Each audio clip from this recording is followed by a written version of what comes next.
for decades, there's been an argument over what's a healthy weight. If you're considered overweight, can you still be healthy? Joining me now to help get to the bottom of it all is Dr. McCaffrey with the McCaffrey Family Health Center. Good morning to you, Doc. So let's start with some guidelines that were published back in 1998 by the National Institutes of Health. In short, it says that being physically fit mattered more than body fat. Do you agree with those findings from 1998? Yeah, no, I don't. The idea of that you can be quite a bit overweight and yet be fairly fit, and that doesn't affect your overall health, it's just not true. I've been in practice almost 20 years, and we see it time and time and time again. Yeah, it's so interesting that they have since revised that. Recently, a study with the International Journal of Epidemiology came out. They followed patients for 30 years and found that the beneficial effects of exercise went down as obesity rates went up. I guess you would agree with that. Yeah, and you do. And the reason for it and why you see it is that the extra weight on the frame is hard on the body. It's a stress. And when it comes down to, stress is the thing that kind of aggravates everything that's going on. And so that extra weight puts more pressure on the body, puts more pressure on your joints. So even though you're fit and you're lifting weights and working out, that extra weight on the frame really, really does take a toll. And on top of that, fat cells are unique. Fat cells are kind of like a storage unit. They hold everything the body doesn't ever want to see again. So if you take medications, drugs, chemicals, insecticides, anything that gets into the body can get into those fat cells. And once it's there, now it has a tendency to start causing problems. So they're toxic. Okay, so the fat cells hold the bad stuff.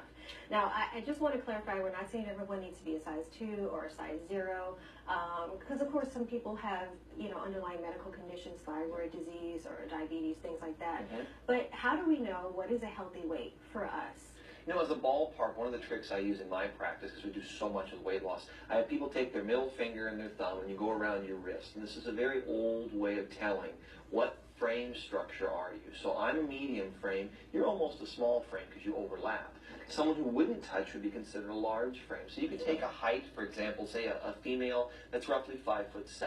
In a perfect world medically, the ideal weight for that would be around 135 pounds. Now you can give or take another 10 to 15 pounds either direction from that, depending on your structure and your size. So if you look at that and say, all right, I can say 135 is ideal for that height, but I can get 10, maybe 15 and be okay either way from there, depending on my structure. So that really gives you about a 30-pound variance for each height that's safe and good for someone. But if you get outside of that, that's when you start seeing all the health detriments start to kick in. That's a good, yeah, it's a real indicator, right? So you got yeah. it right there.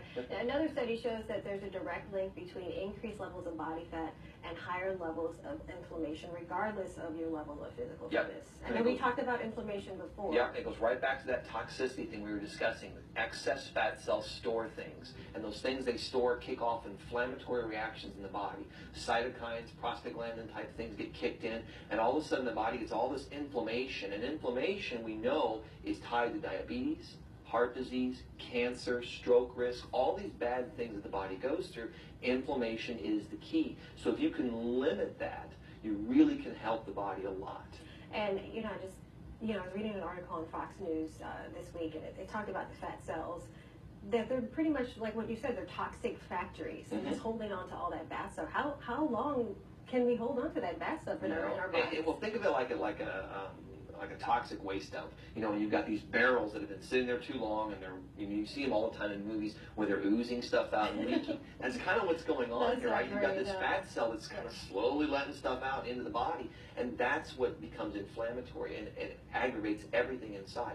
So the goal when you help someone lose weight, you help them get within a normal frame structure, is say, okay, it's okay not to be a size 2 on a magazine someplace. You don't need to be that, but you got to find where that little 15-pound variant is for your body, and then try to get within that range and stay there. And if you can do that, you limit then all of this trouble that you get from those fat cells.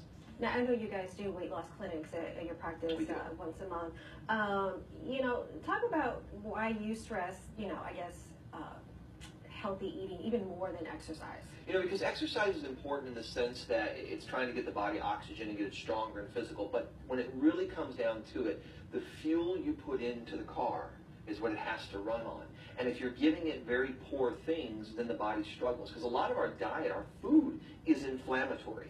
So then you put food in that's inflammatory that doesn't get used, so what happens? The body stores it. Where is it stored at? in those toxic cells. Sure. So all of a sudden they get bigger and larger and they contain more and they leak more. And so it's an ugly cycle. So if you can break that and help someone get their weight down into a normal range, the results are phenomenal. All right, Dr. McCaffrey, as always, we appreciate your advice, and we'll talk to you again on Friday, and we'll be reading some food